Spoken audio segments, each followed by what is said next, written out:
Yeah.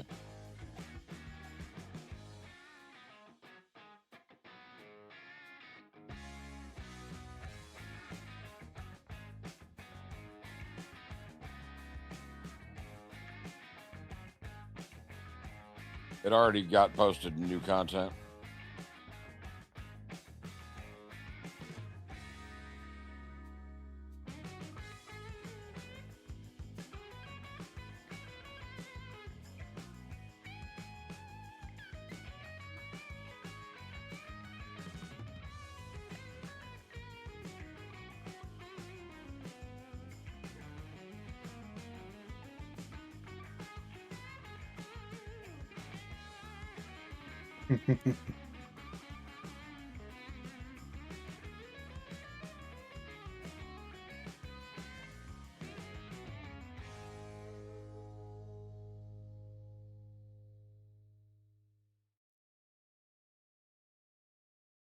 Way to go, Slick. Is that whenever I switch the profiles over? Sorry about that.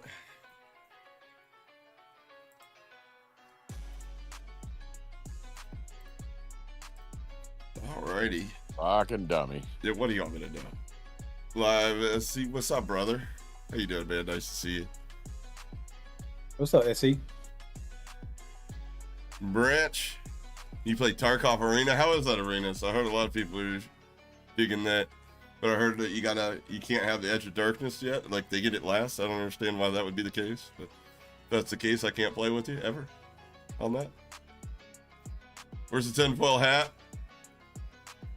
Well, see, the thing we're going to be talking about today is 100% not based in any conspiracy. It's just like facts that are out there in the ether that are going to be presented to you.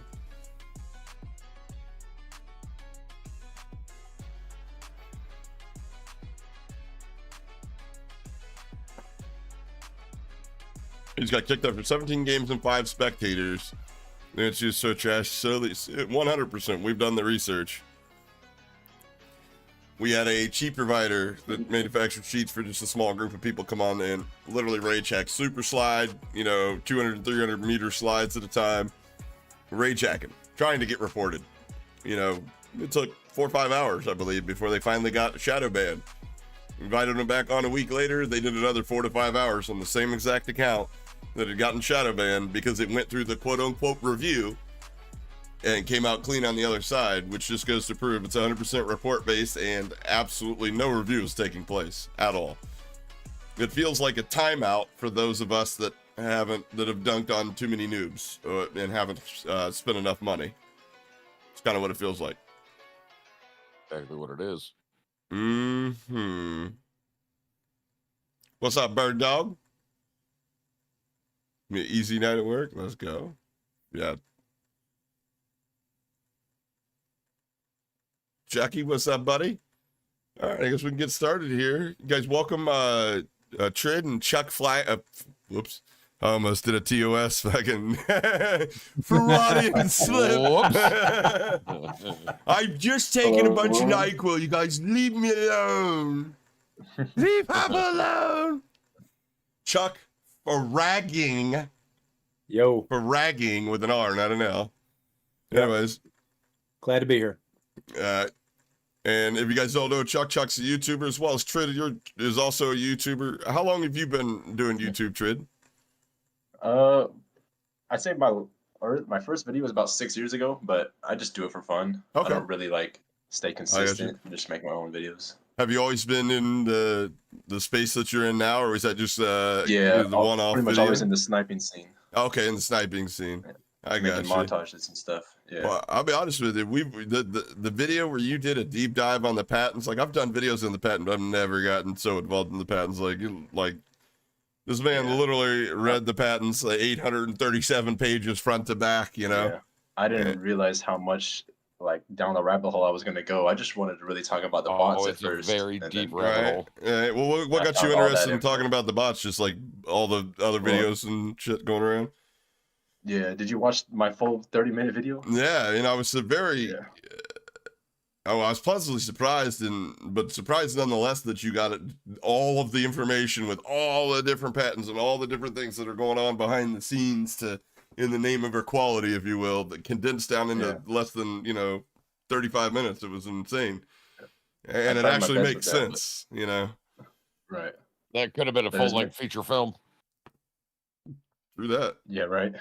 It's just all like a bunch of YouTubers were talking about it at once about the AI bots, and it was like a conspiracy, but nobody was really talking about the patents. Like I seen it on Twitter, so I knew the patent was a thing, but nobody's really like talking about it on YouTube or bringing it up. So I was like, oh, I just feel like the potential with this is so high. Like I just have to make a video explaining the bots patent, and then there's so much involved with that. Now I have to explain the matchmaking, and then I found the facial image thing. I was like, now I have to talk about this. Yeah, that's a deep hole.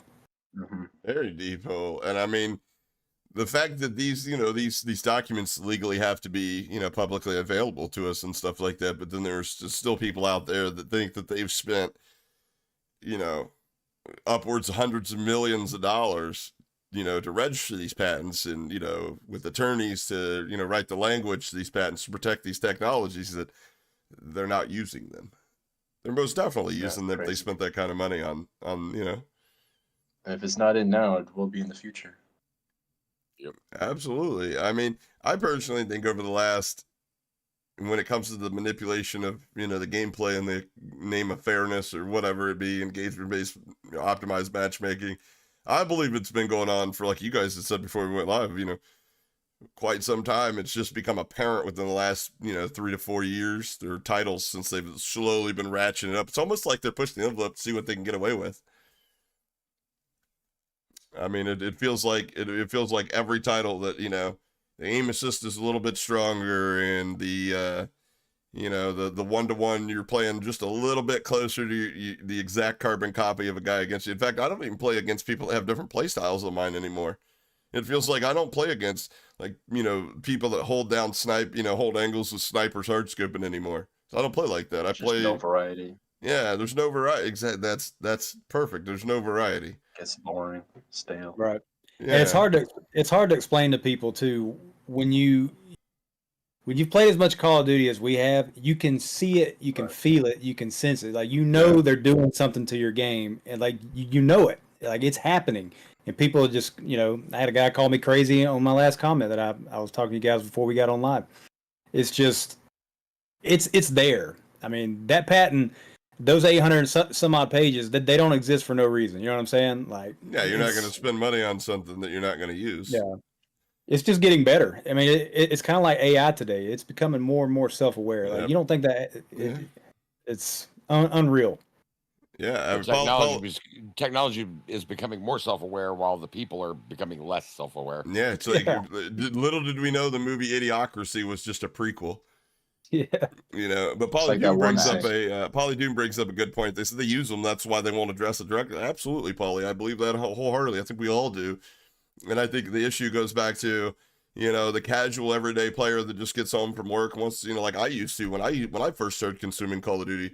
Was just, I want to smoke a blunt, kick back, chill, play some zombies, play some multiplayer with the homies, you chop up the shit, no big deal. I don't give a fuck if they're manipulating my fights. Well, actually, I take that back. I probably would have been irate back then. I was a lot more aggressive back then as a younger man, but, like it's one of those things where it's out of sight, out of mind. But the more people become aware of this, I think the more, that they're having to obfuscate the ways that they're doing it to us and kind of hiding it. But I do believe within the last 2 years, I think we've seen more strict EOMM, if you will, more strict guidelines being adhered to, as far as, like, you're not playing people much better than you, but you're also not playing people much worse than you either. You may be able to pull a certain, a movement technique off, or like you may be able to get off like a no scope 360 against somebody less skilled than you, but you're not letting anybody pull it off against yourself, right? At least I'm gonna try. I hope you don't pull that shit off on me. Fucking deleting the VOD if you do. But deleting the game, you fucking kidding me? Here's my thing when it comes to at least the skill based part of it. When I was younger. I always had the option of playing in like the older kids league. So I was like 12. I played in 13, 14-year-old league. And you know, when I was 13, 14, I was playing in the 15, 16-year-old league when it come to baseball. And by the time I got to high school, I was, you know, leaps and bounds better than most kids my age. Mm-hmm. And that can only be directly attributed to the fact that I played stiffer competition throughout my, you know, throughout my career, my youth career. When it comes to video games and stuff like that, how do you improve if your opponent's just as good as you are, not any better, not any worse? And it'll always be that way now. It'll never change. You know, like back in the old Call of Duty games, when you ran into somebody who was really good, like back in the day, I don't know if you guys remember Mark or Jay, Yeah. but like you used to watch that guy play Call of Duty, you know, 10 years ago, and you're like, how the hell is he doing this stuff? You're like, I want to be able to do that. So you start grinding, you get better, you start moving up on the, you know, and then you start pulling off some of that stuff. Maybe to not that level, but you could definitely see yourself getting better. Now, there's no reason to do that because as soon as you do that, they're going to smack you from both ways, and you're going to get it just like you as soon as did. you start using a, you know, like movement tech within the game, you're going to start facing people that are using movement tech. It almost doesn't feel like it's anything tied to your score per minute. It's almost like they're trying to match a player profile with you, with other people that play exactly like you, you know. But then the only problem I have with that, the only thing that would make me like hesitate on saying that's fact, is I get teammates that are absolute shitters that just want to sit in the same fucking room all day long, ADS. Maybe that's I just start blowing myself up. I just lay on the claymore. until they nerf your claymores to Yeah, where they until don't they blow nerf you it. up. I saw they did that to you too. Listen, Let me ask you this, Chuck. Why do you think that they're going to nerf you from reverse boosting? You're just feeding kills the other team, just feeding them W's, but they're not going to fuck with somebody like that's going to go out and say session join on their PlayStation bot account. it all goes back to, and I've said this before, they want you to play the game the way they want you to play it. Mm-hmm. And when I refuse to do that, it senses that. And listen, I've blown myself up over 15,000 times with claymores, rockets, Jesus creature Christ. drones. Over 15,000 deaths. I thought my mean, 7 and 189 was good. Shit. You're just a novice, Plum. All right? Yeah, This man is the Fucking master. rookie. And eventually I started getting hit markers with my own claymore. I couldn't kill myself. Then I would spawn in with no claymores. They would change my classes without me picking a different class. They did everything they could so that I could not do that. I mean, it's just They changed your Just classes up? before you guys Yeah. are, before you guys are saying this guy's wearing a bigger tinfoil hat than I did last podcast, he's documented all this on his channel. This isn't just some I might stuff need to that see like. that. That's pretty crazy. oh, this guy- I've got videos for days. Go watch the videos. Like Yeah, it's not some of this like, hey, I heard through the grapevine this was happening. This is stuff that he's literally documented on his channel. We've shut down entire servers, the Reverse Boost Nation. Whenever we get a full 6-man team, we've broken lobbies, broken servers, broken the game. When you say you've broken servers and stuff, explain that a little bit more because I think I know what you're talking about. But Okay, well, you can do it a few ways. Number one, you can make the whole enemy team forfeit, which we've done that a bunch. okay. As soon as they see the clan tag, they just leave because they know they're not going to get any kills. They're not going to have fun. And the second is there's so much shit going on the screen, so much stuff blowing up the textures, it can't render everything, and it literally just shuts the server down. Everybody gets kicked, and it just it locks it down. Great. And we've done that, and it's hilarious when we do it. Now, did you try like restarting in between this and all that, or did that not help? You just got to restart the game. Okay, and it'll fix it. Yeah, it'll fix it. Okay, can you? But I mean, what does it do to your like? The lobbies that you do you basically start back at the same hidden MMR, or what do you? Okay, so a lot of people don't realize that blowing yourself up will not negate skill-based matchmaking or EOMM. All that does, that's just me giving the finger to Activision that, hey, watch this, buddy, enjoy your game, because the people that you're going to put in my lobby, they're not going to enjoy it because they're not going to get any kills because I'm going to kill myself 1,000 times. So well, that would have been helpful to know Fucking love before I spent 2.5, almost 3 hours bomb drilling myself the other day trying to get a fucking good lobby test, and it's like, Jesus. God damn it, man. I got into a it does lobby and it was factor like, in. oh, this is pretty good, and then halfway through the lobby, I was like, wait a minute, this isn't this guy. Yeah. Yeah.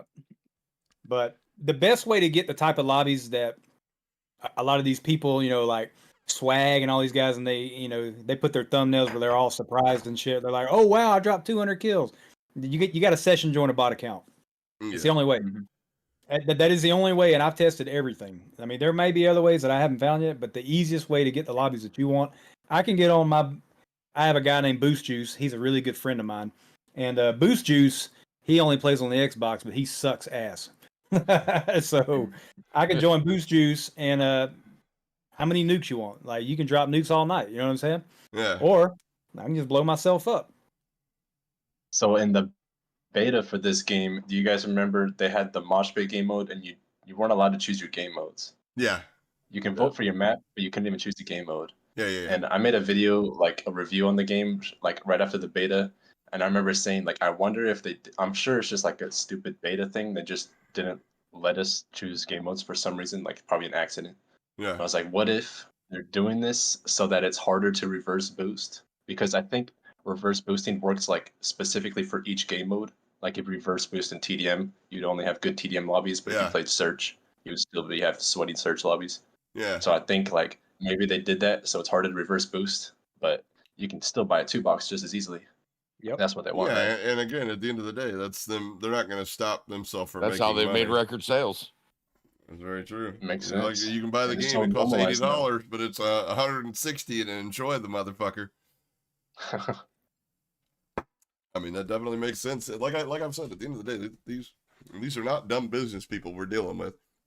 In fact, I think all the stupidity lies on. No, but the consumer's fucking absolutely idiotic. That's exactly where I was going with that. I think the consumer base is the one's proven themselves to be, not very bright.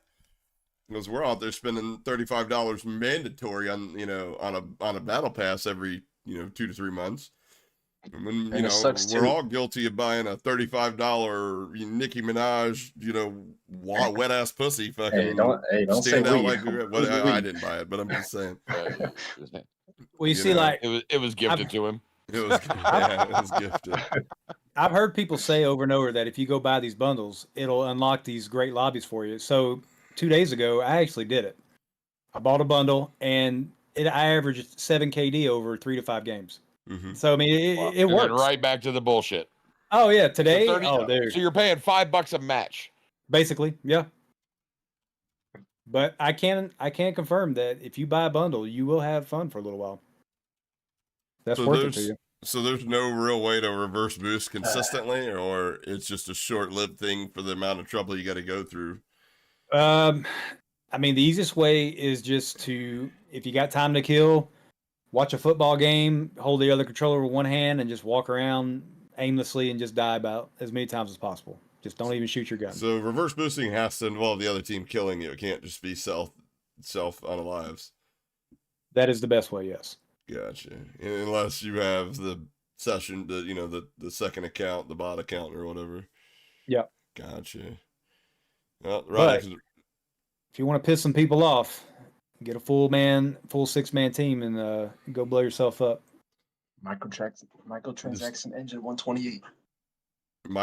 Transaction, yeah. So that's that. I don't believe that's just exclusive to Call of Duty, because I know on Apex, as soon as every time that I'm having a hard time, if I drop $10, I got like 3 hours worth of fucking absolute, kids that don't have any thumbs in the lobby, because they really. I think that's like the one thing we expect. We do expect them to drive microtransactions, but it's still a scummy tactic.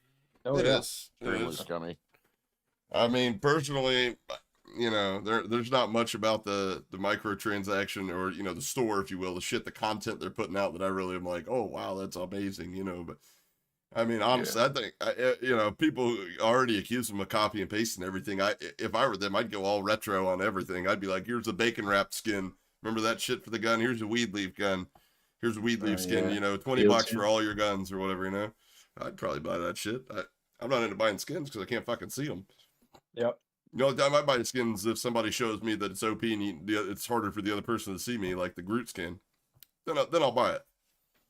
I don't give a fuck what the game looks like, or what I don't care about the cosmetic part of the game. I care about how the game plays. Well, that's kind of like what I did. That's kind of like what I did with the bundle that I bought. I at least bought a bundle that I know I would use the weapons. There's a bundle you can get. It's some Dune. I think it's the movie Dune, and it's the bald-headed guy.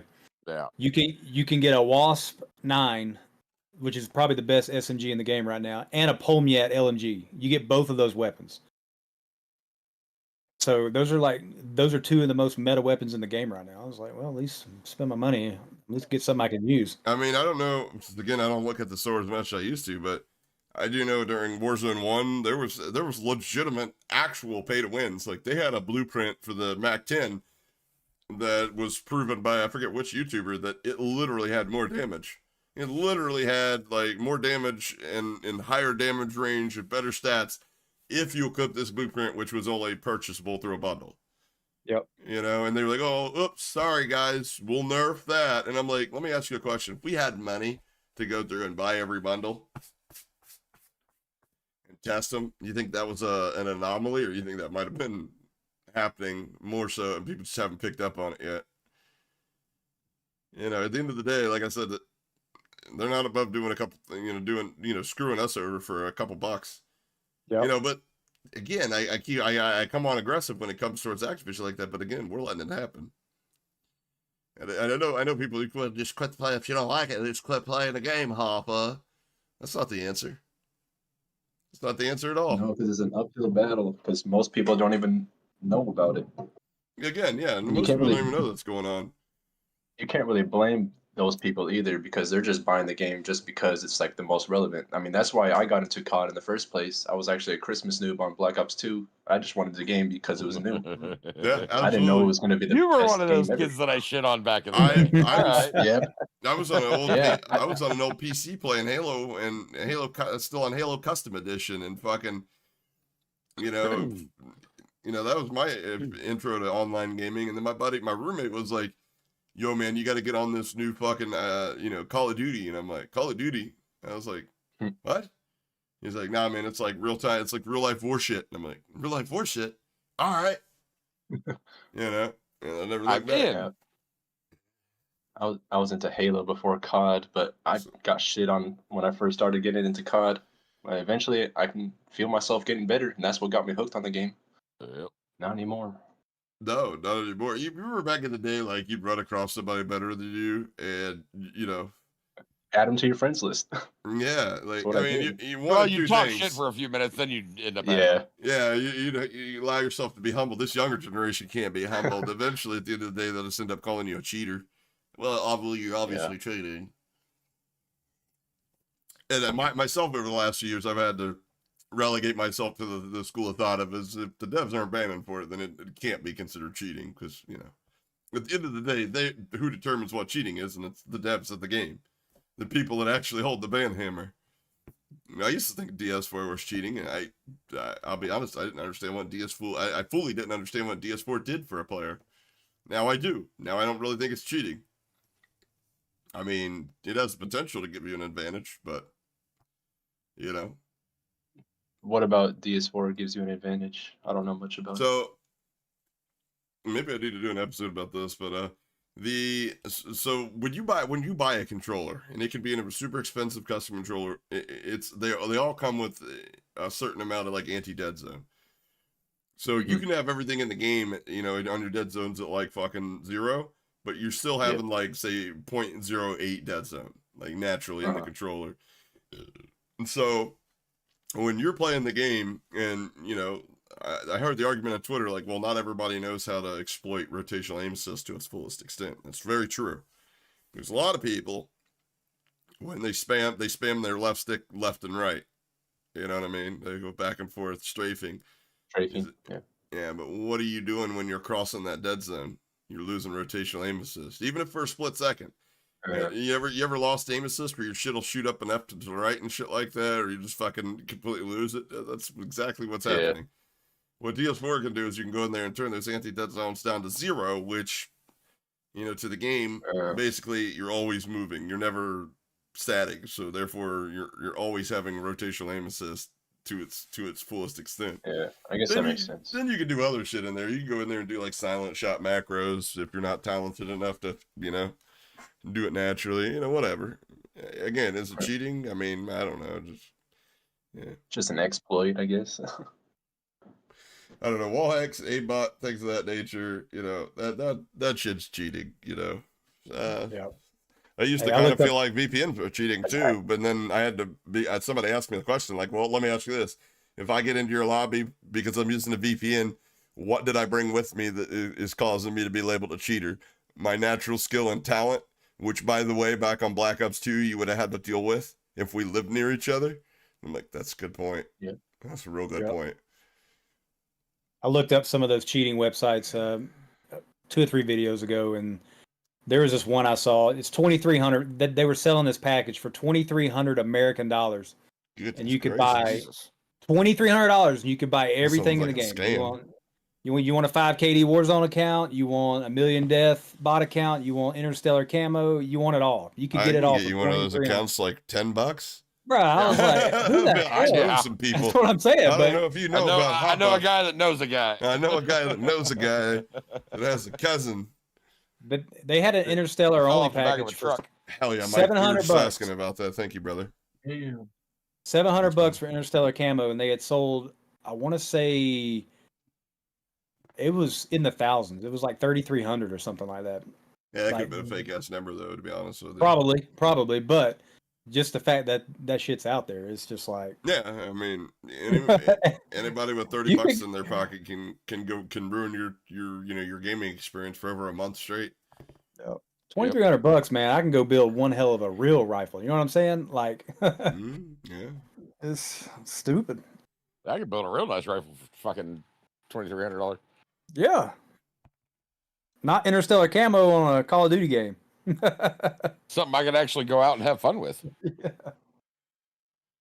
I mean, at the end of the day, that's what I feel like video games were designed for. Somewhere along the lines, it's a bunch of fathers went out for milk and never came home. And then kids are like, I think people love me if I'm good at video games. Huh. But like that's the biggest problem I have with everything that's going on is just that it takes away, it detracts from the fun. Like it allows like some sort of artificial intelligence to gain control and leverage over when and how much fun I can have. Honestly. Yep. Well, I catch a lot of flack from people who come into my stream sometimes or comment on videos like, "Oh, you just want bot lobbies. You don't want to have to actually try." It's like, no, that's not the point. We want a variety experience. Exactly. I don't necessarily want a bot lobby. I mean, I'll don't. take I one, don't but want to know. I don't want to know the outcome before I've played the game. And right now, I know the outcome of the game before I even turn it on. Oh, I know what it's the going first time you get shot, you know how that match is going to go. Yeah. Well, the thing is, yeah, it's exactly like obviously I want to win, but all I'm asking for is a fair shot to win. I'm not asking because I'm the most talented person in the game. I'm playing the smartest. I can hit the most shots. I'm the most experienced. That it's like, well, let's detract from that a little bit. He gets a little bit less aim assist. His registration is a little bit worse. We'll put him at a higher ping next time. Next match. I mean, I don't know how many times before I started using a geofence did I go on like a 3-win streak, and then. Peak hours nonetheless. So it wasn't like, well, there's nobody on in your region. And next thing you know, I'm on a California server. And I'm like, why am I on a fucking California server? Living in Ohio, that makes no goddamn sense. Yep. Especially Yeah, on it's so ranked. frustrating. So frustrating because you never feel yourself getting better. Yeah, absolutely. And I mean, like, and then they trick you into feel like you're getting better because if you spend money at the game, then you're gonna have an easier lobby, you're gonna have a better experience, lower ping, insert ways to improve your experience. Which I think you covered when it comes to the what'd you say, the 126 or the micro transaction engine? Yeah, 128. Yeah, there's literally an engine built in to the game that is part of the algorithm that determines, I guess, whatever lobby you're placed in based off of something revolving around microtransactions.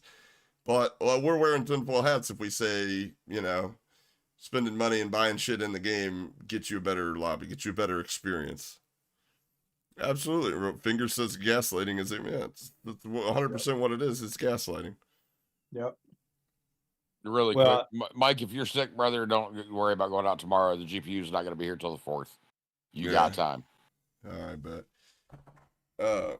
But yeah. Sorry about that. No, you're fine.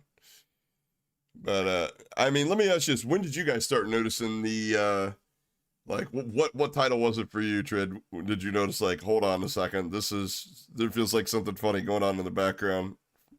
It was 2019, and I didn't really 2019. notice till like halfway through the year, and then I saw a video on Twitter, and this guy on Arkloff Peak, and he's just running circles around people.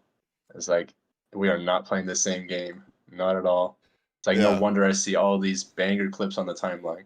I go on Twitter all the time, and the game looks so fun to play, and then when you go on hop in the game yourself, it looks awful. Not the Like, same game at all. start feeling like bait and Yeah, switch, especially yeah, during exactly. 2019 when we had all that time on our hands to actually play the game. And I mean, from a business standpoint, that makes sense. You would want your best salespeople, your best advertisers to make the game look good. You're not going to go in there and first thing you explain about the product is all the shit, right? All the stuff that you're not going to like. But yeah, at least you go in there, you expect to be able to recreate that, with time and effort, skill level improvement. Yeah. Yeah. That's why I kind of feel like it hurts the sniping community the most, because the sniping community is like, we kind of rely on having good lobbies to get good clips. Like, it's kind of like, people going for gameplays. You have to have a good lobby to get a good gameplay. Same thing for clips. Yeah. And like the skill-based matchmaking thing kind of hurts us the most, Oh, hell because yeah. it doesn't hurt competitive so much, because skill-based matchmaking is competitive. It doesn't really hurt the casuals too much because they could care less. But we're Yeah. kind of relying on getting good lobbies to make a good video. Yeah, you're probably like people are slide cants around corners, so you play a cover and stuff. You want those people that are like, holding the controller with one hand and tapping the ashes off their blunt with the other one. I mean, obviously. But... Why are you talking about me like that, Dick? What about you, Chuck? What Call of Duty was it for you? You were like, this is not Ping is king. Ping is no longer king. Oh, I remember the exact moment where I knew that people were spending a lot of money on Call of Duty to get an advantage, and that was Advanced Warfare. And so I got the Bow Obsidian Steed. I don't know if you guys remember that gun. Yeah, but gives you extra damage. I got it just randomly. And I had a buddy that he was hooked on Call of Duty, and he had spent hundreds of dollars on supply drops to get the Bow Obsidian Steed. And when he told me how much money he had spent on that gun, I was like, what? I was like, what? You spent that much money to get a gun? He was like, yeah, and they just gave it to you for free. I was like, bruh, I'm not buying these supply drops. He was like, does it make that big of a difference? And I started using it, and I was like, oh, hell yeah, this thing's awesome, man. You couldn't die. So at that moment, I was like, man, good and well, these supply drops, they're going to go crazy. And a lot of people spent a lot of money to try to get the Speakeasy, the Bow Obsidian Steed, like those guns. If you had them, you definitely had an advantage. Yeah. See, I wasn't a huge fan of the Black Ops series. I was always more the Modern Warfare side. And while everybody was playing Black Ops 2, I was still playing the previous Modern Warfare. Like it was. I never got to experience that shit. You had a lot of friends like that. I always got the game when it came out. For me, I honestly didn't play them. I'd buy them and play them, but I just would always find myself going back to the Modern Warfare side. Yeah, well, I think I've always favored the Modern Warfare franchise, but as of late, I think they're all trash. And I think for me, it was honestly around like, I honestly didn't notice until, I'll be honest with you, in Modern Warfare 2 is when it really, for me, stuck out like, holy shit, this is fucking, that's when I noticed, like, it felt like... The last COD? Yeah, the last COD is when it really became apparent to me, because I had always been the person to try to make excuses of why, it's my fault, or why it's something to do with my setup, or my computer, or, whatever. And I don't know what I can improve. I got a top-tier system. I've got fucking the best internet in the country. I got the most expensive hardware you could think of, and I'm still, you know what I mean, like doing the math in my head, like going like, okay, so if this gun is minimum 11 damage, and I just broke the guy, and then I've got 14 hit markers after I broke the guy. All right, something ain't adding up here. You know what I mean? The math ain't mathing. Right. The math ain't mathing here. And it's happened to me on Apex. I've got a clip somewhere from like a year ago on Apex. Yeah, well, did you get like 180 fucking? Yeah, 180 damage on a guy that had 150 health. Yep. You know. Well, back in the older Call of Duties, one of the things they were like weapon class builds and YouTube videos. Those were really big back then because you needed to see how many shots it took to kill close, medium, and long range. Now you don't see that anymore because nobody knows. Could be 5 bullets, could be 20 bullets. It depends on what the EOMM wants to do. Not only that, it would have probably been harder for them back then when the game environment was being hosted on somebody else's network and not a dedicated server, for them to manipulate what was going on behind the scenes than it is now, where we actually log into their servers and play on their connection. Where I mean, you can't really like run Wireshark and play the game, so you can't really see what's exactly going on with your connection. But I guarantee the connection's being throttled at certain points of the game for obvious reasons. In the older CODs, the only advantage you could get was a mechanical advantage. Like the worst thing you had to worry about in Black Ops 2, I don't know if you guys remember this, was a lag switch. That was the worst thing. Yeah. Like that was it. That was the only thing you were like, man, I don't want to run into a lag switcher. Yep. Mm-hmm. And now you can get mechanical advantage, and it's I didn't all. Even think about that, man. I'm like, I don't want to run into a noob tubing pussy. That was Modern Warfare 2. Yeah, that was all Call of Duties.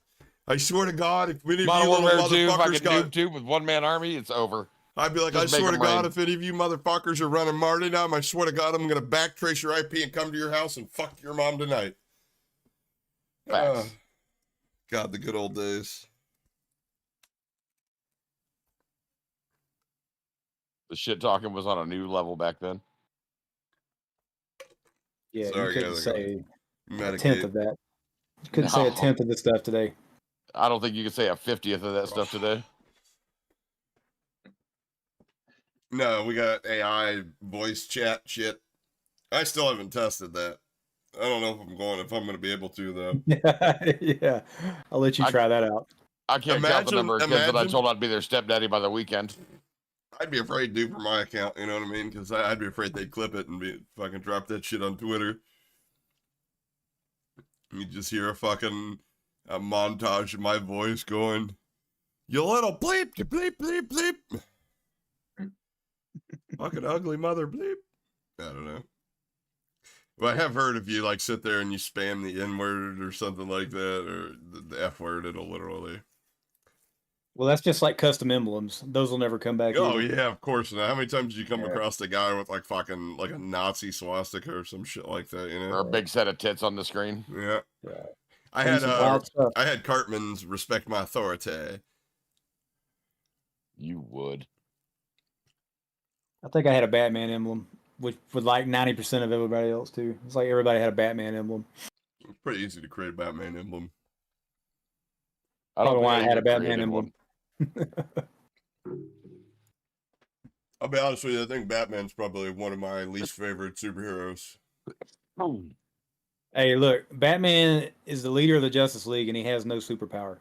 That's what money buys. Damn right. I'm literally holding up my Batman shirt on stream right now. Yeah, I see that. Yeah, Batman's cool and all, but Bruce Wayne, he's just on a whole nother level. Hey, I'll tell you something else that's crazy. So, do you guys remember when the Matt Meat dropped? Was it like a month ago or whatever, 2 or 3 weeks ago? I didn't know my webcam was on. My bad. and I have not played one fucking match of it. Better get that black bar. Yeah. But I got a full team of the Reverse Boost Nation. I was like, all right, we're gonna go around and we're gonna throw suicide breacher drones. We're going there, then they're going with us. The next day, they nerfed breacher drones. I was like, come on, you don't think they're not watching? They're definitely watching, man. People were so pissed. It was hilarious. It made for good TV, but I think they're in tune to what's going on a lot more than obviously what we think.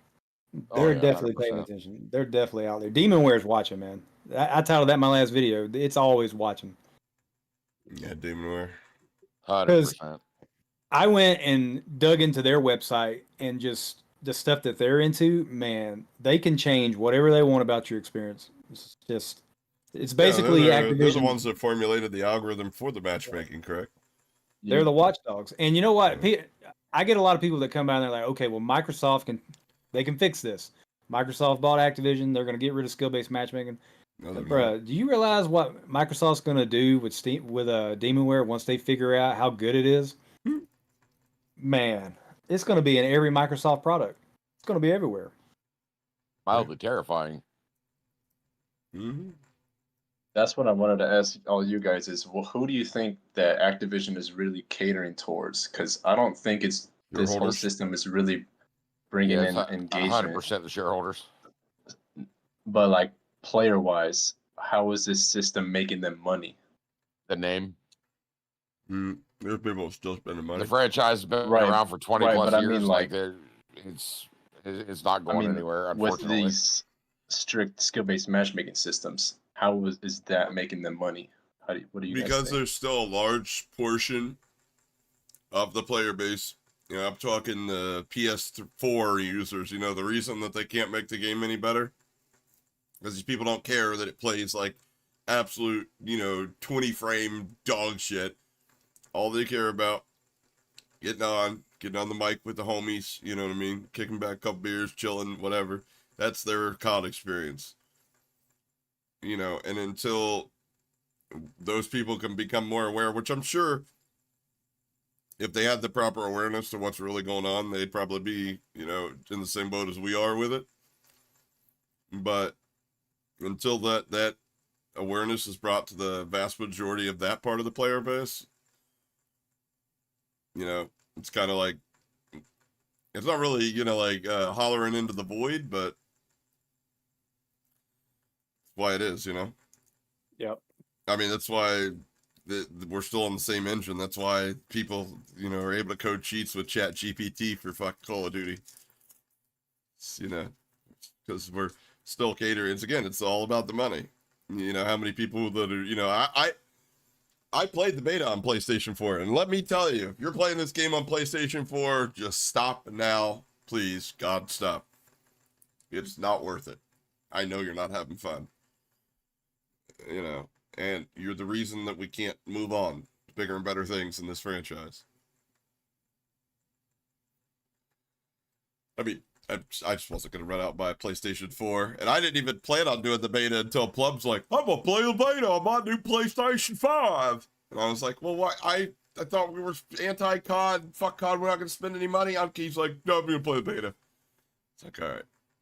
Well, Warzone on the PS5 still looks terrible. I played for like 2 hours and then I refunded it. And before I could even get the motherfucker downloaded, the cocksucker refunded it. He deleted. Yeah. And that's some bullshit. Like, I show up to the party and my dude's like, I already had cake and ate. I'm on my way out, bro. I think there's some side dishes left for you. Fucking cocksucker. Well, there's some hot dogs in there if y'all hungry. Yeah, no. That's what it feels like. That's what the PlayStation 4 feels like. It feels like the hot dog of consoles right now when it comes to... I tried to play Ground War on it, and it was a 75% chance it was just going to freeze my whole system on me. But the time that I did get in there, I was like, if I had a frame counter, I would be surprised if I was getting 15. Yeah, that's tough. Yeah, it was bad. It was absolutely terrible. There was no winning gunfights. There was no, it was just, yeah. Anytime my gun fired or somebody shot at me, it lagged. It was insane. And that was just ground war. Can you imagine trying to do that on Warzone now? I'm out here spending a lot of money on my rig and shit like that, trying to get more frames playing this game, trying to get a better experience, and fucking come to find out the game's being built for PlayStation 4, so I might as well just hold off and deal with what I can get, Yeah, and the more powerful you get, the more they're going to throttle you to make you even. Right. Then I run the risk of my, shit freezing up and then taking a screenshot of it and somebody seeing my wall hacks in the background.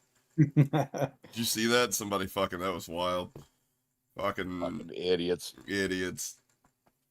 Sending screenshots. It's like that dumbass that sent a screenshot of the score for the tournament with his wall hacks on show.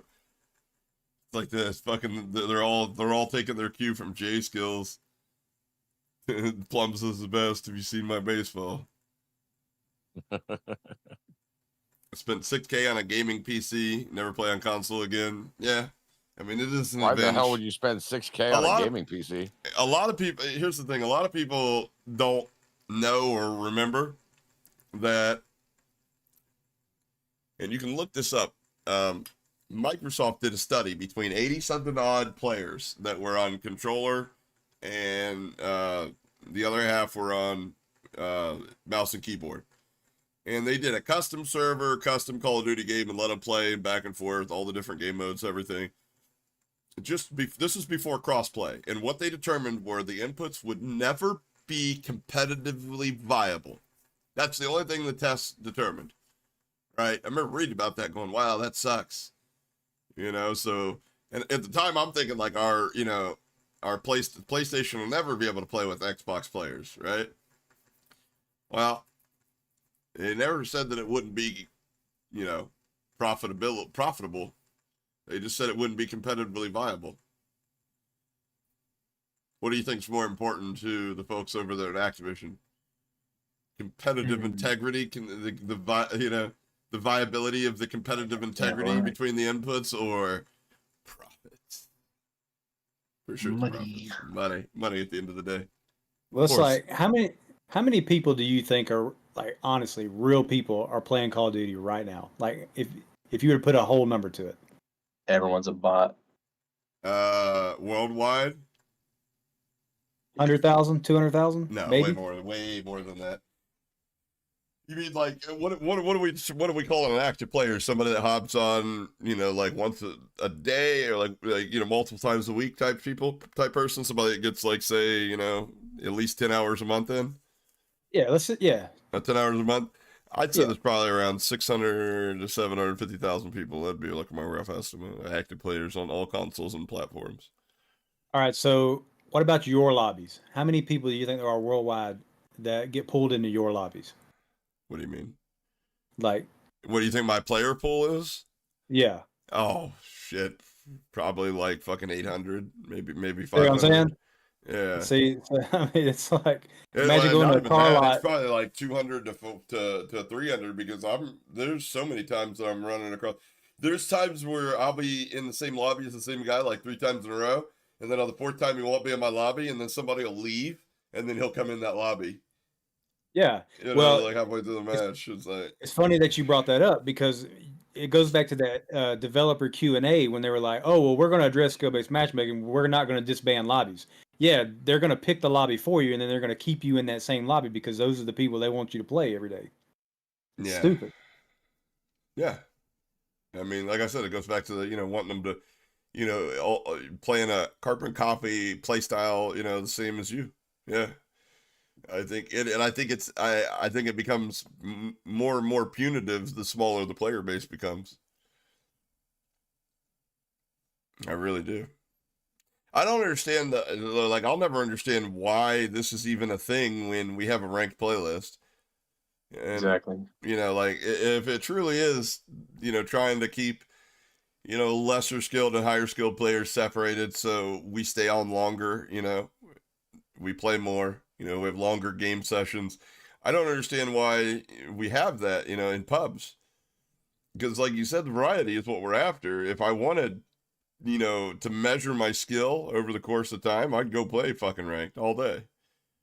You know? Is it actually keeping the engagement up, though? Like, is there any way we can check that? Yeah, I wrestle with that question all the time, to be honest with you. They can't be looking at their stats can't be right. Yeah, and because we've had this system for so many years now. I've notoriously been somebody that'll rage quit. Like, not all the time, but I've had some fucking fuck this games, like moments and shit in the past. But people just rage quit for a minute. If you haven't, you've never tried. Now. It's so easy just to quit playing now. Like, it's not a thing. It's like I will reboot BattleNet 7 times a day and play 9 games. 15 games total. Like, staying on the game, like, for me, is hard. It really is. Yep. Well, I only get on it for like an hour every 2 months. Like, I'll be honest with you, I might not even play COD. If it wasn't for me being a content creator and streaming and stuff, I might not play COD anymore. Like, if I didn't have friends to play with or I wasn't a content creator, like I probably wouldn't play COD because I definitely would not. like if I'm entertaining people or whatever, like that's a different story. Like I have a whole different dynamic to what's going on in my head, like to what's going on in the game and whatnot. But if it was just purely for me just trying to blow off some steam, have some fun, I don't think I'd play. I'd probably be playing more Fortnite than anything right now if that was what, my gaming experience was. That's why I still play BO2. Play the old CODs. Play them on like Plutonium or something, or? Yeah. I got you. Yeah, I mean... I gotta worry about skill-based thing. Yeah.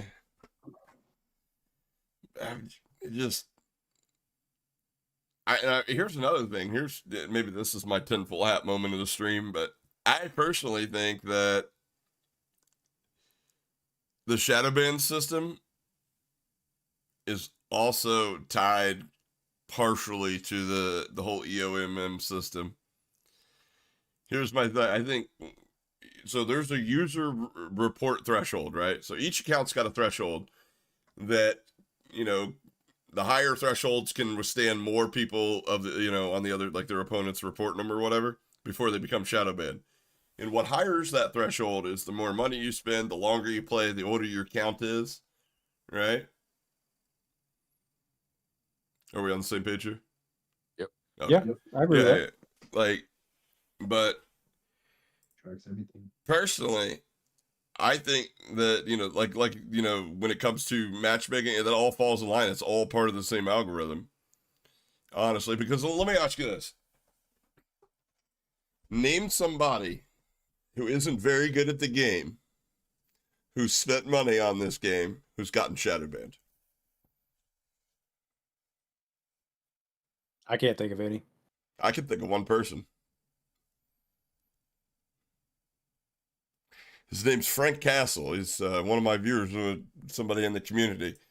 And I know exactly why he gets shadow banned. Because his play style is riot shield and riot shield and tonfas. Yeah. And he gets reported a lot for that. And he's gotten shadow banned before. And I don't think he spends a lot of money on the game, but I think he has, does the battle pass and stuff like that.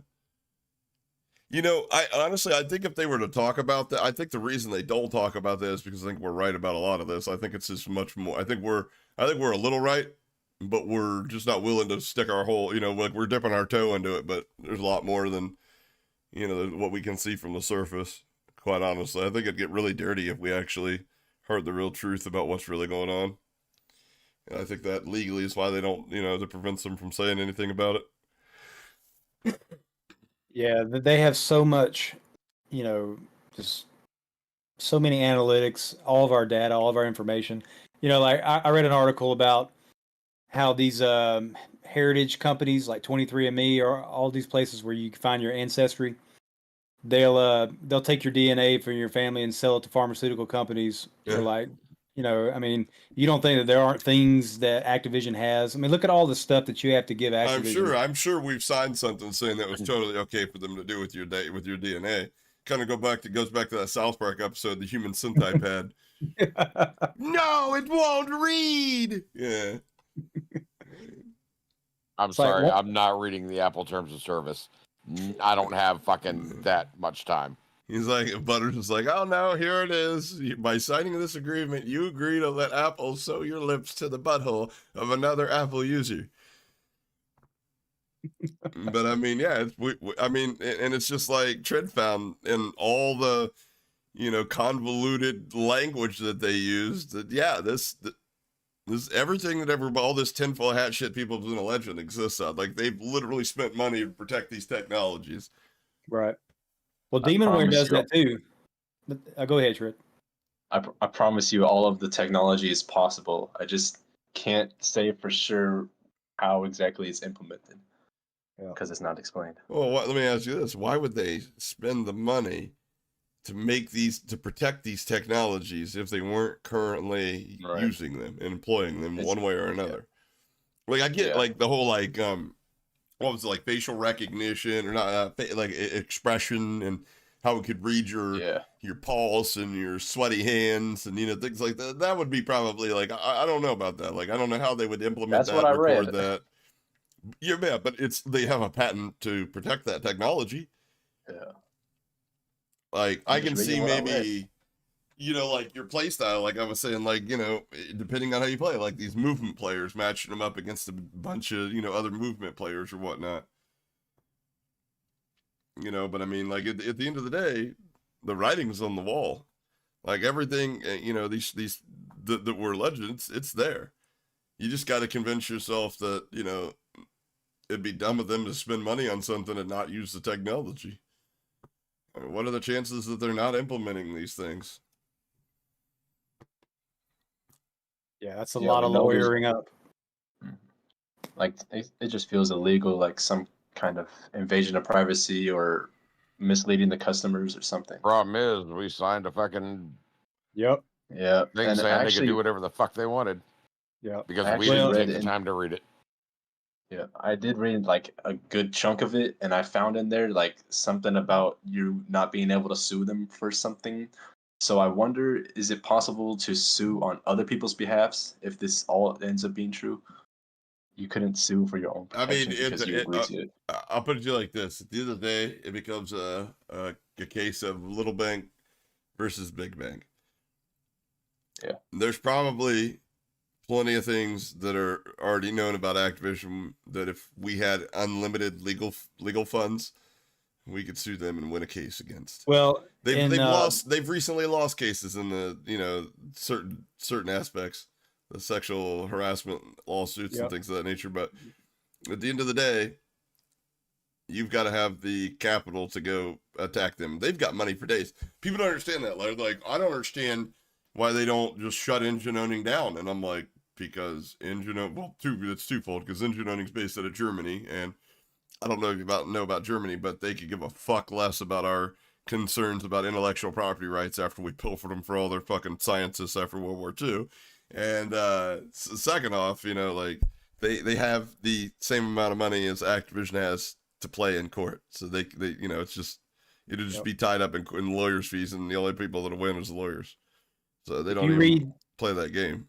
If you read the fine print on the Demonware website, one of the things that it explicitly says is you will not sue us.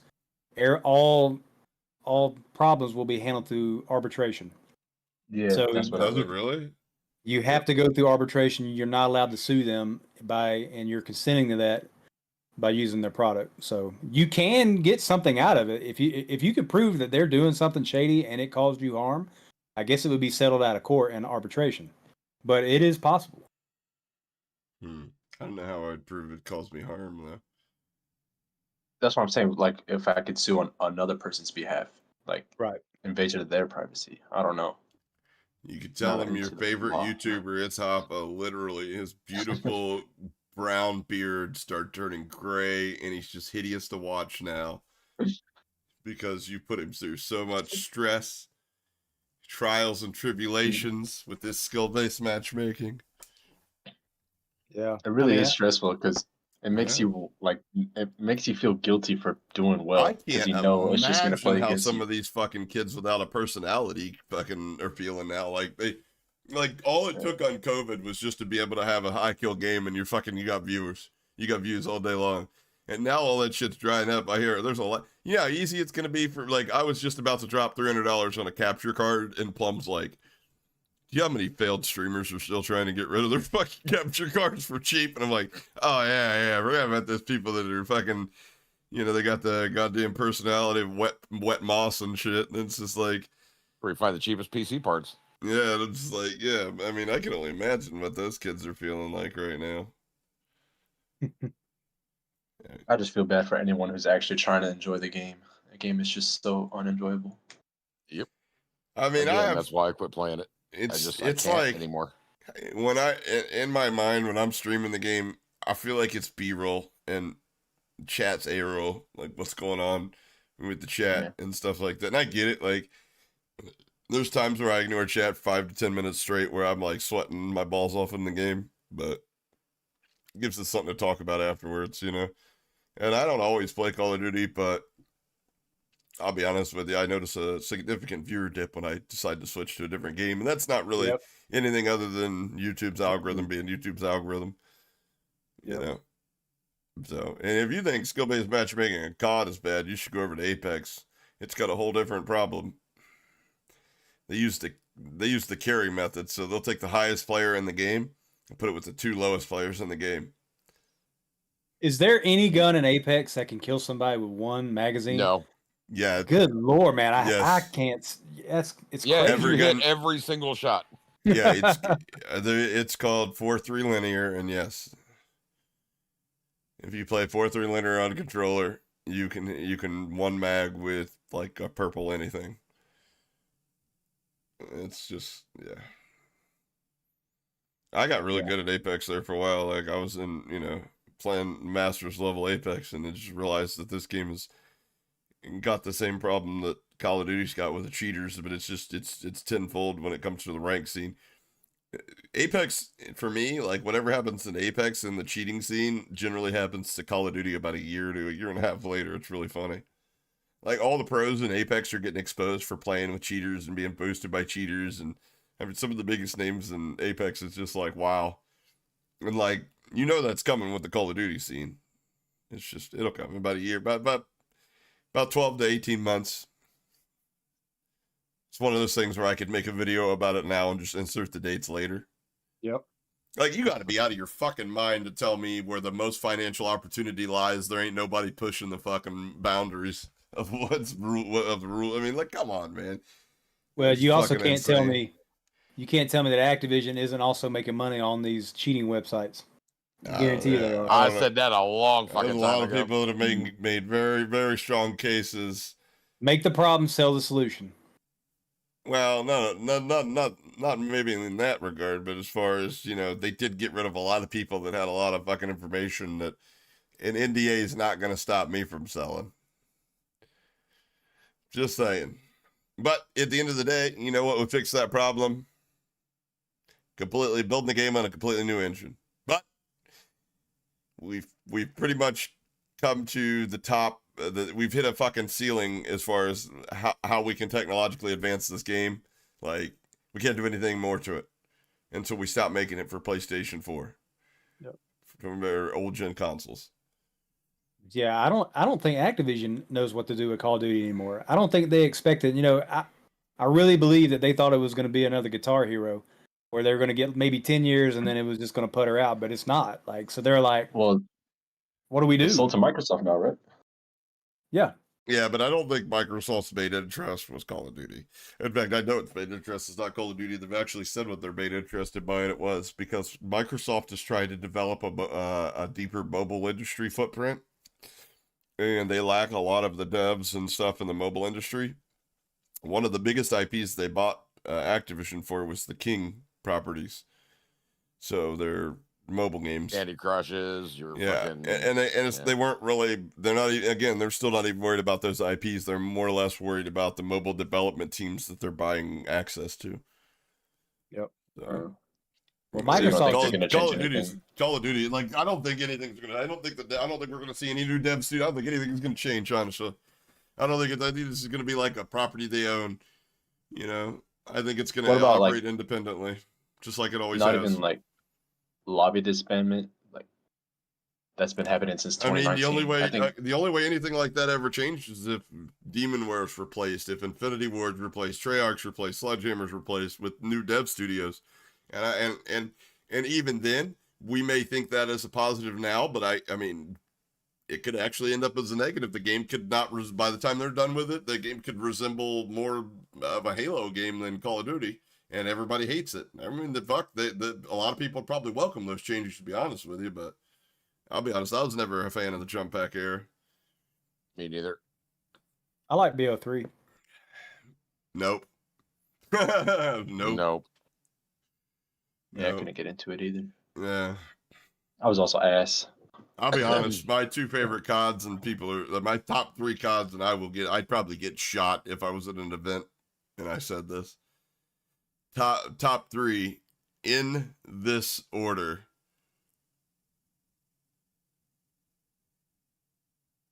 Modern Warfare 2. Yep. Black Which Ops. one? Nope. The original. Black Ops 2. Okay. Still nope. That's the best. In Second for 2019. me is MW, the original MW3, and third on my list is the original COD 4. Now, third on my list is 2019. It's the game that brought me back to the franchise. I mean, COVID brought me back to the franchise, but there's so much shit, so many games that I had on my wish list to try, and Call of Duty fell right back in line. It was like fucking kicking the training wheels. It was like, kicking the training wheels off the bike and just fucking flying down the driveway. Like, bitch, I've been here before. And with the movement and all this, this is beautiful. This is beautiful, beautiful, beautiful. I'm so glad I got a chance to come back to gaming. And then it My slowly top got three worse. would be BO1, BO2, then World War II. But the last COD I enjoyed was probably 2019. Yeah. I mean, I enjoyed this COD without all the extra shit that's, hindering it. Yeah. See, for me, it'd be BO2, Modern Warfare 2, and then World at War. World at War was a great game. Oh, yeah. You know how you could tell this game is just chalked? So many bugs in the game, but the store never goes down. That's been like that forever. Remember back when game studios used to have to ship a finished product because they couldn't just, patch it? Remember that? The game come out broken, it was broken. Like, back in the game, if a game come out with a bug, it was called an Easter egg because they couldn't fix it. When Vanguard dropped, the trees were literally helicopters. All the palm trees were just going all different. I mean, it was unreal. And you remember the first Warzone where your gun turned into like an alien pixel? Yeah, that was so frustrating. It looked like a goddamn, it was all polygon. You lost your crosshair and shit. Fucking, yeah. Yeah. That was awful. Mm-hmm. That was awful. Yeah, I don't know. Fortunately, I had a monitor that had a crosshair built in, so, I mean. Somebody brought up a good point the other day about the Urzikstan map. They said this map, like the buildings on this map, because there's no thought to the design of the buildings, like especially the interior of the buildings. They're like, this map feels procedurally generated. I could definitely see that. Yeah.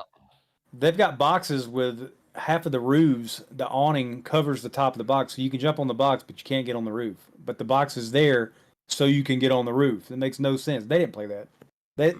No way. You can't get through the windows. It feels like some AI bot they've made procedurally generated the texture map, and then they just went with it. They were like, "Yep, looks good." Made a couple changes here and there, and then they're like, "Yep, looks good." And I recently played 6 Days in Fallujah, which those maps are procedurally generated, so it's a different map every time you play the game. And it would make some of the same stupid ass fucking design choices, where it would be like a front door, a side door, and then like a door to another room that had like a door to a side door, but no back door, or just like it's really dumb shit, Like, it made no sense. Yep. Well, they should have never put doors in Call of Duty either. Yeah. Yeah, who even asked for that? It kills the flow. 3-lane map. It's easy. Yeah. You always have one way to flank. Now we have 30 ways to flank. Yep. It's just chaos. Mm-hmm. Yeah. I mean, I don't necessarily hate them bringing back the old maps and stuff like that. That's not a big deal. Like I was already saying, bring back the old gun, the bacon wrap meta and shit like that. That was always cool. But just lazy, and they made it worse. Yeah, laziness is exactly what the fuck it is. It feels like what they're trying to,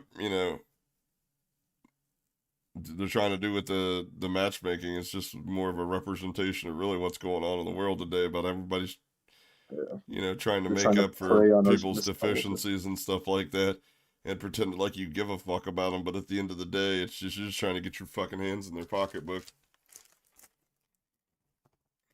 You know what I mean? Like certain politician groups pretend like they care about certain minority groups, but at the end of the day, all the money they made that went to help this minority group went to buy fucking mansions. That's just politics in general. Well, they're like, okay, well... Or does that make me a racist? I don't give a fuck. Little column A, little column B. I'm on NyQuil. Cancel me. I don't care. I already got the apology speech written up. I don't give a shit. Well, they'll just make Call of Duty better because they've given us 30 foregrips, or they'll give us 15 stocks for our guns. But That's we more only variety. use one build, one weapon. Yeah, what do you think that they persist on having this weird attachment system since 2019? It's just been getting more and more insane. I don't know. It's Maybe it's just more dumb. of an engagement trap to keep you on the game. Be like, look at these people playing this game for 10 hours at a time. It's like, Right. bitch, it's 45 minutes to If build my class. I want to have the meta, I've got to use this gun to unlock this attachment and get this Yeah. to a certain level. What the fuck, bro? Yeah, I feel like it's designed to kind of waste your time and like for people to content creators to make the best build weapon videos, stuff like that. So it just circles around. Yeah, I've said that People wasting before. I their think time. that may be a thing too. Yeah, like It's all give their designed this way. give them a reason to post a daily Mhm. video because it does. I mean, like I can imagine. It must be hard to post a video a day about like, oh, this weapon's meta. Oh, this weapon's meta. Oh my god, I found the secret meta. Yeah. I And that's mean, what maybe it's people are easy, looking at. fuck. Seems like you could make a template for almost everything in that genre. Insert Yeah, I gun, mean, just insert it's meta, insert it looks like I'm about to suck a dick thumbnail, just get a couple good clips, reverse boost for it. Talking to you, Nick Merckx.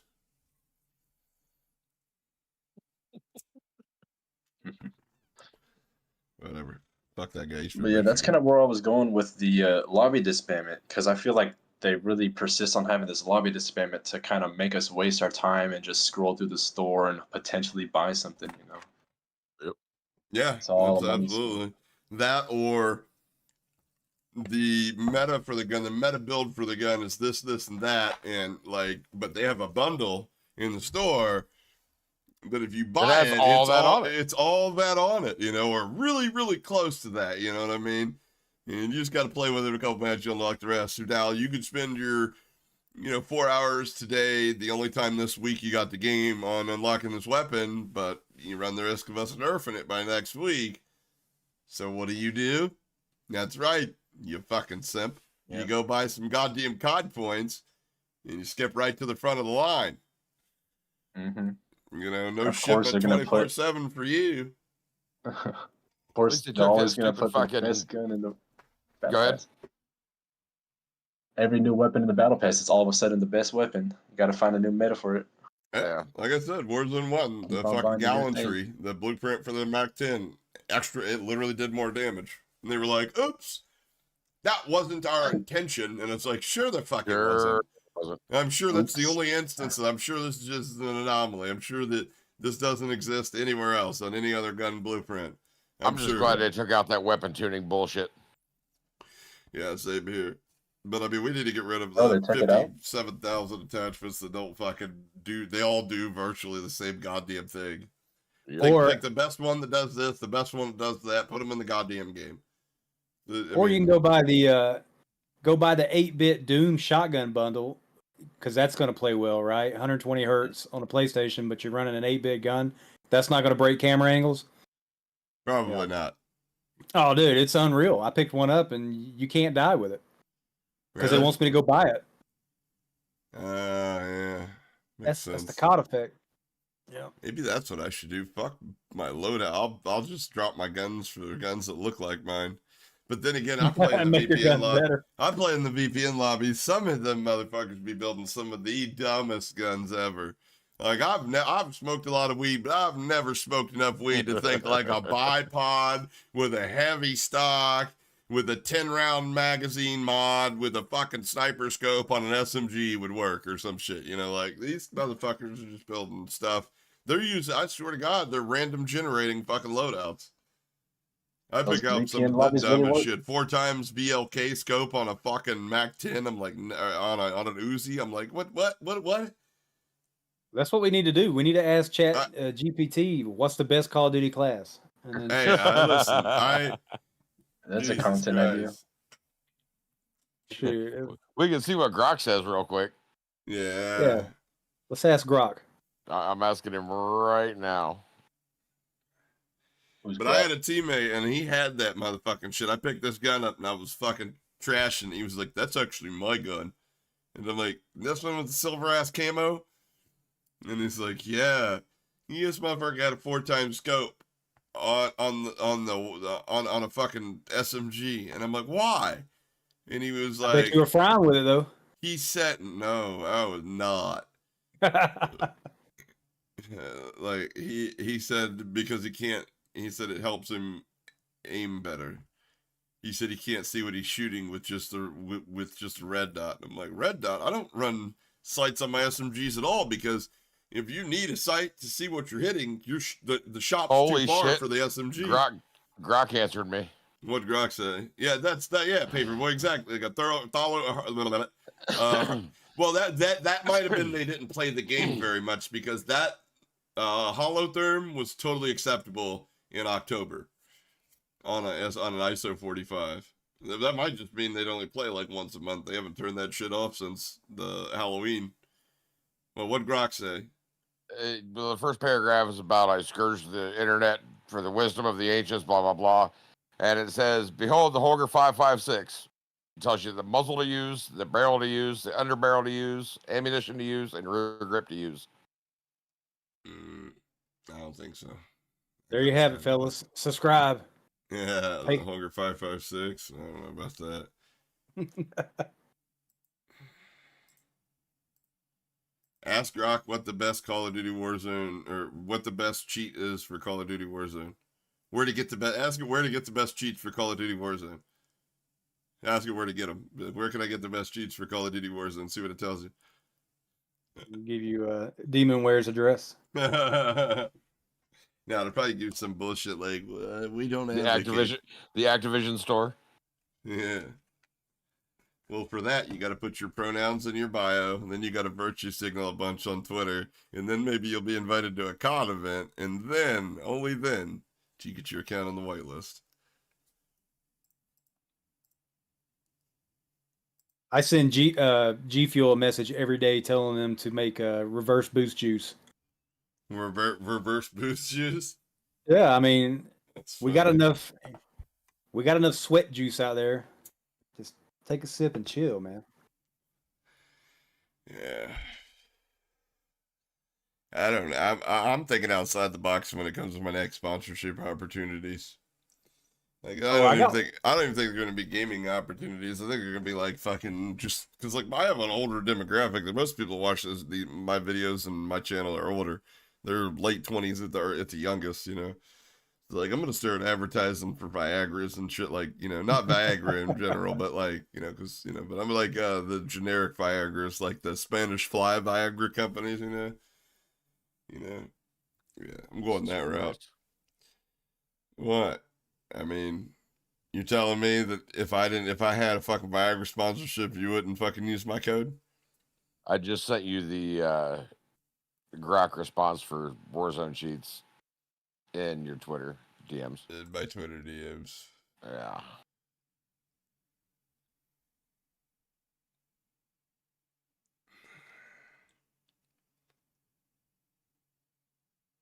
The fuck is this? I don't know. What the fuck's wrong with Grok? Grok's a little fruity. A little bit. Well, my dear human, it seems that you're trying to gain an unfair advantage in the world of Warzone. But let's not forget, cheating is like eating a tub of ice cream. It feels great at first, but you'll regret it later. Now, not if I make a bunch of money while doing it, Grok. God. Now, if you insist on finding the best cheats, you might want to start by exploring the vast and treacherous depths of the internet. Just be careful not to stumble upon any digital monsters lurking in the shadows. You might find what you're looking for on sites like battlelog.co, but you're going to get your shit banned on battlelog.co. That's insta-ban type shit. You're dumb if you buy that shit. Or engineowning.to, which is like the next step in getting banned. But remember, you didn't hear it from me. Yo, Grok, you're a legend. If you're feeling particularly daring, you could also try reaching out to the infamous Dr. Cheat-A-Lot, a mysterious figure known for his unparalleled knowledge about all things cheat-related. But be warned, his services don't come cheap. You may end up paying a hefty price for your newfound powers. Who's Dr. Cheat a Lot? No clue. Look him up. FBI. Yeah, right. But before you embark on this treacherous journey, let me remind you of the wise words of a great philosopher. Yo, ChatGPT's literally scanning my channel and giving quotes at the end of their oh hell no, Grok. You better stop. I'm gonna be coming for that royalty check, Grok. With great power comes great responsibility, so use your newfound abilities wisely. And always remember that cheating in Warzone is like wearing socks with sandals. It might seem like a good idea at first, but it's just plain wrong. Wow. Dang. Trying to hit you with that Confucius. No shit. He who stood on toilet, high on pot. All right. My favorite one is baseball is wrong. Man with 4 balls cannot walk. I like it. That's hilarious. Yes, I like it. I'm going to use that. Thank you. So let me ask you guys this. Moving on, and the last thing I want to talk about with you guys here is what do you think, outside of just the awareness, what do you think is going to have to happen for the direction of this to change, for us to go back to like making ping as king? What like is it on us, the creators? Is it more so? I mean, what's got to happen? What do you think? I think it's got to be a big content creator to make a stand and say it's time to boycott or something. But it's got to be like someone who's really up there, you know. The problem is that's never going to happen. Like, so you're saying it's going to be on some bigger content creators to raise the awareness that the casual player base just isn't going to ever find out what's really going on to their behind the scenes. They're just going to be taking advantage. It's like these people are playing slot machines. They really don't even know they're at the casino. Yeah. Yeah. An individual is going to have to buy Call of Duty. It would take an actual individual and not a conglomerate or a company. Yeah. I think what would happen is if there was like a boycott to start, people would start like bashing other people who are playing it and supporting it and trying to promote it for content. And then it would start this whole movement that would actually make a difference. Well, one thing that I pushed was a national reverse boost day. Elon Musk.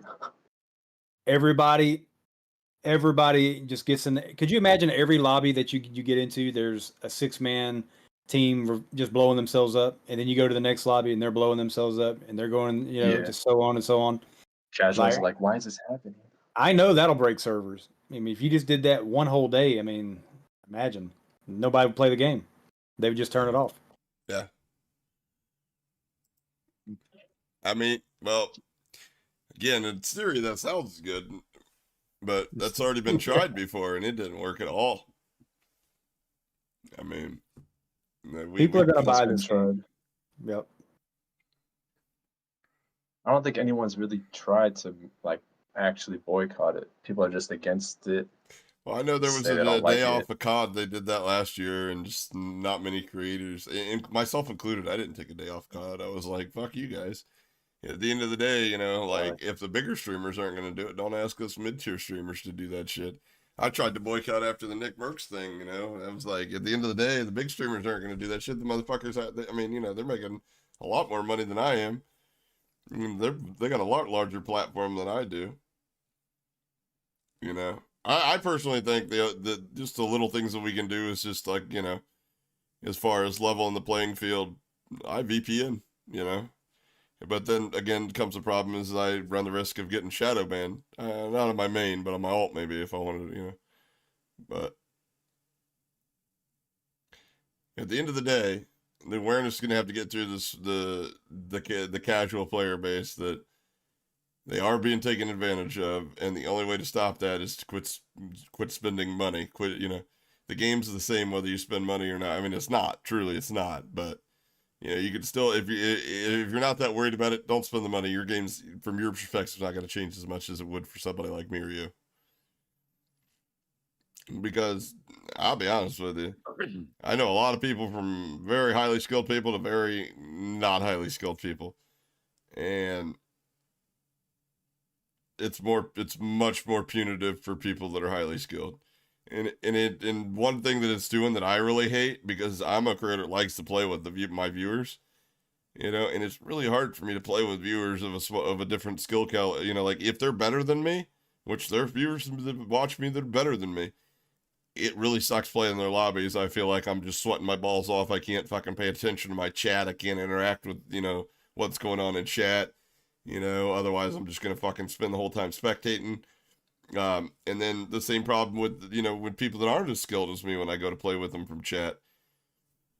They're either going to feel embarrassed that they're having a hard time trying to keep up, or it gets frustrating to me because I'm carrying, and that's, at the end of the day, not fun either when you can't rely on your teammates, and it's not their fault. You know what I mean? It's like they haven't been exposed to people of this caliber skill level like they normally should have. You know what I mean? They're not able to improve. They think they're good. No offense to them, they think they're good.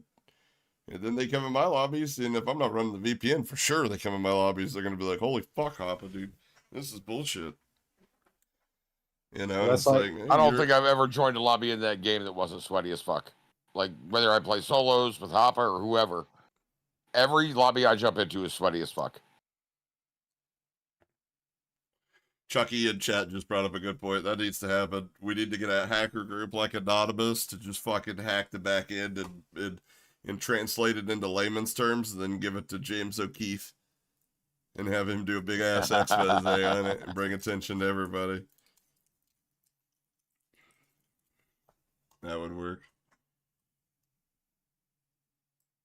Well, it's like, with my content and my channel, now that I know how the game is, it's really, Call of Duty is just an outlet to interact with the community, the Reverse Boost Nation, and like just building the community, and the game's like secondary. And I think people who do that, the game's not so bad, like it's tolerable, even though what's going on behind the scenes, but it's about the community. It's about the people that support you.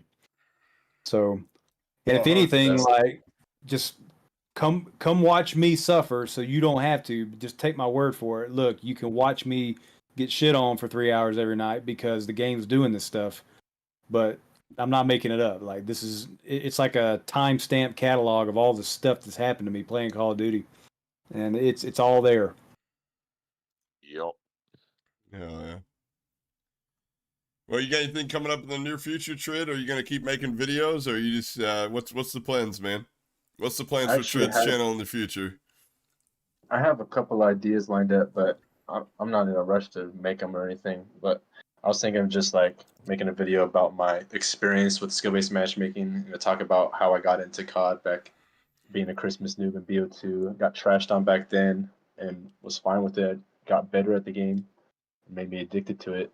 And what made me fall out of it was skill-based matchmaking. Yeah, that's the part you need to hammer on, bro. The addiction part to it, because honestly, everything we're talking about, has already been talked about when it comes to the gambling world, and it's gotten to a point where it had to become regulated to a certain extent. And I think I think that's why we're not hearing a lot of talk about it from the company, the Activision themselves, because they're trying to avoid being regulated. Like, certain companies have already been regulated for their loot boxes and things of that nature. I mean, this is loot boxes 100%, just a different style of shoe, Yeah, there's no way they can make it sound good if they're being completely honest about it. Hell yeah, no, it sounds terrible, even to the people that aren't even COD players. Right. It sounds like we're going to a casino that doesn't have any regulation to it, so they don't have to pay out anybody. Like certain slot machine, like there are laws that say slot machine has to pay certain output to a certain input ratio. Every state's different, but it's like we're going to one that they don't have to tell you what the output ratio is, so you have no idea going in.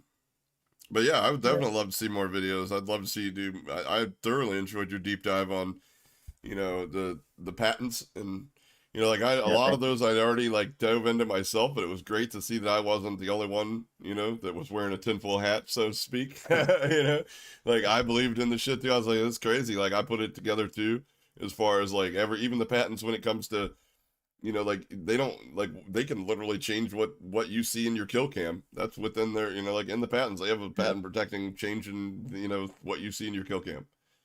You know, Yeah, I to wanted make to it ask line you, up like, how more. did you come across my video? Was it Twitter. just like recommended?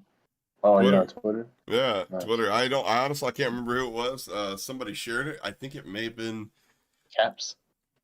Yeah, I think it was Caps. Yeah, honestly, I think it was Caps. It was either Caps or Cotton 4K, one of the two. And I literally started watching it on Twitter, and then I thought it was just gonna be like one of those like little, you know, 1 to 2 minute like Twitter videos that like drive traffic to a longer video. And then like 12 minutes in, I'm like, wait, what? Hold on, wait a second. This is Twitter. And I was like, wait a minute, this is a YouTube video? And I clicked on your YouTube video, and I watched the rest of your YouTube video, and I was like, yo, get the fuck out of here. And I was like, wow. I was like, all right, well, I definitely want to see more of this from this creator. And then, yeah, that led us here today. I reached out. I want to hear more. I want to see more. I definitely want to see more from you in this regard. So that's how that happened.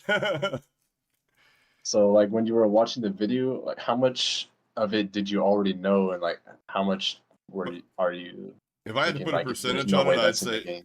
if I had to put a percentage, I'd say about 50%. Like when you showed, like the one thing that caught my eye is I recognized those were like the that you were talking about patents, you were dealing with patents, but like the whole visual representation of how the engines interacted, like how you had like the microtransaction engine and the breakdown. That is something I hadn't come across. That's something I've talked about and never actually seen the patent for that. I didn't even know there was a patent in that regard, but I've talked about like how, you know, microtransactions definitely play a role within the algorithm as well as a lot of other things, you know.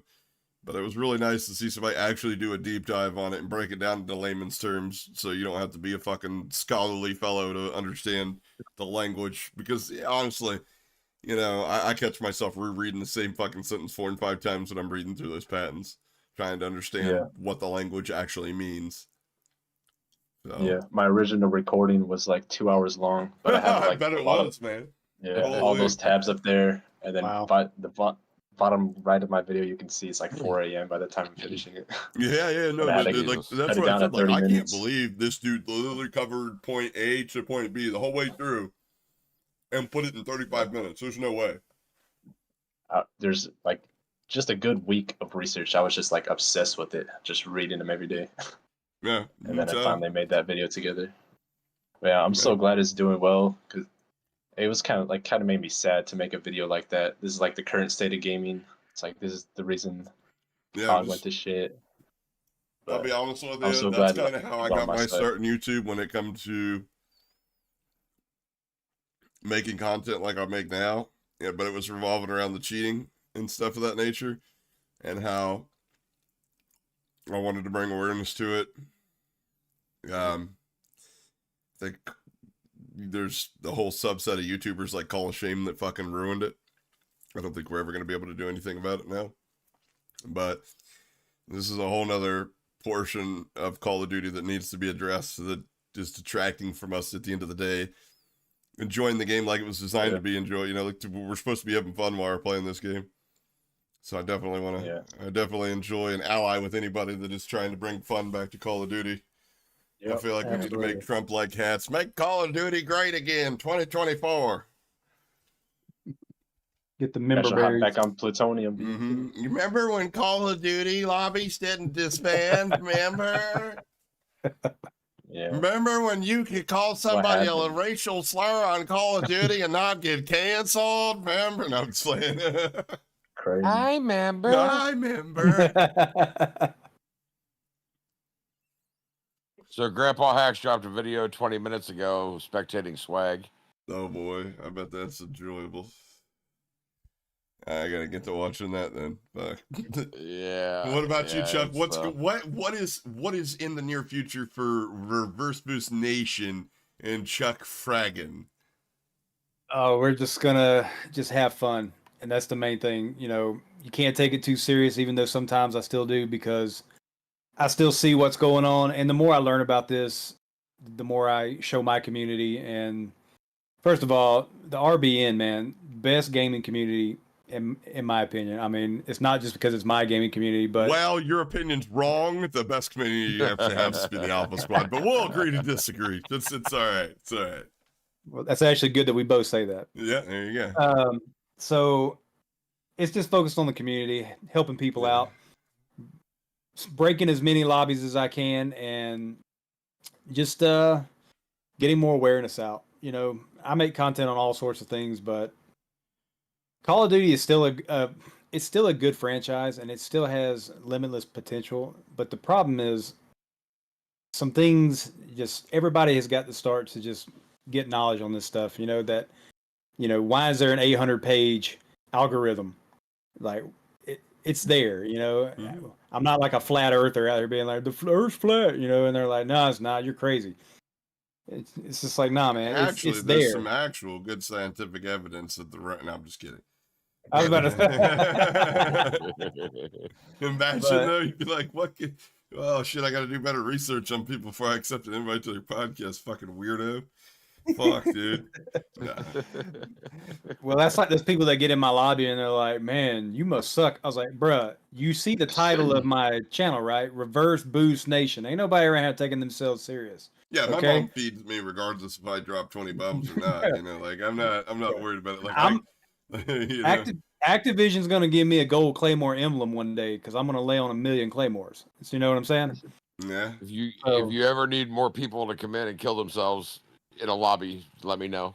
Hey, more the merrier. And you know what's crazy is when we started doing this, I had more fun doing that than I do actually playing the game. Yeah, we made it. I remember the first night that I had a full 6-man RBN team. We streamed for 5 hours. There wasn't 1 second where somebody got mad, somebody rage quit. It was just laughing the whole time. People were just having a ball. Now we were pissing people off, but whatever. Hey, killing yourselves 200 times. Well, and then we started blowing them up. We were just blowing everything up. So that's what we're about: having fun, building community, giving the finger to skill-based matchmaking and EOMM. So I respect it. Okay. Oh yeah. I always respect somebody who wants to give the finger to Activision and their subsidiaries. I gave them the finger by not playing their game. I mean, yeah, But I would actually get on just to kill myself to piss other people off. We were so close to being invited to the next COD event. God damn it. Well, I guess I should take my pronouns out of my bio now. Yo, I wish they would invite me because all you would see is me blowing myself up the whole time. The whole thing about like their influencer team is just people that are controllable. Like if they'll invite you if they know they can tell you what to say and you'll say it. I mean, at the end of the day, these people aren't contractually obligated not to say anything negative, but if they do, they're just not welcome at the Cool Kids Club anymore. This is how that goes. So at the end of the day, I mean, again, they're doing it for their own financial well-being. Can't hate them for it, but also don't find any credibility in fuck all they say about the game. So, it is what it is. You gotta understand that, people say wild shit to put food on the table, especially when they're, putting that much food on the table. I mean, I'll be honest with you. I can't promise you guys that if they didn't come to me with some sort of 6-figure deal that I wouldn't fucking sell the fuck out. Probably would. I'm gonna be honest with you, but they haven't offered me the check yet, so I'm gonna keep talking my shit. That's how that goes. I have one question for you, real quick. When I did the 7 of 189, I noticed that a few of the times that it spawned me in, it would literally spawn me in front of an enemy player that was already firing, like right in their line of sight. Have you experienced that? I have, yeah. Okay. Oh, it happened to me today on shipment. I'm just trying to get it's like, wait, this guy is not allowing. He's killing himself, not allowing the other. Matter of fact, spawn him in there I so spawned they can kill him. I spawned in, and the guy's gun barrel was sticking out of my face onto my screen. That's how close he was to me. Oh, I had a clip the other day, dude, in the hallway or in the stairways of on Vondel. I fucking laser beamed a dude, jumped left, went to reach out, pre-fired. Reach out into the right, and it looked like he just fucking insta-deleted me, right? Well, come to find out, in the kill cam, he rotated all the way up beside me and shot me in the side. Like it was completely two different things going on. So like, and that's when that whole virtual cameras patent and stuff like that, depending on, you know, like they can manipulate the game state from one client to the next type shit. Yeah, they don't want you to know that guy actually, he did just kill you in 2 shots, and he probably was sitting there going like, holy shit, that felt like aimbot. You ever had them, oh my god. I've laser beam people, especially since I just switched to 2020 sense now. That aim assist, when it sticks, it sticks. It's fucking gross. And it's like fucking, so I've hit a couple shots and I'm just like, oh, like that guy's probably reported me. I'd report me for that. But, and then you watch on the kill cam, I bet he might have seen something different, you know? Yep.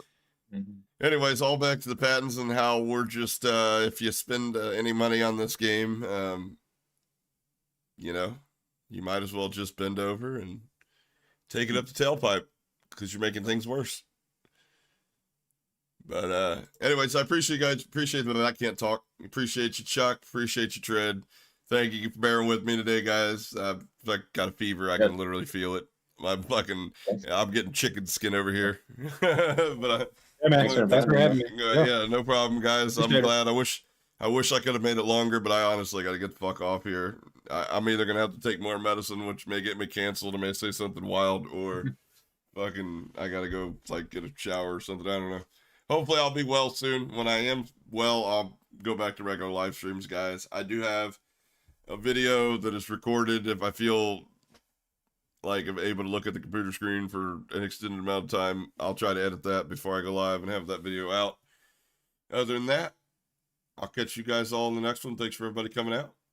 It's been another episode of the TurboNerd Podcast. Good Lord. Okay.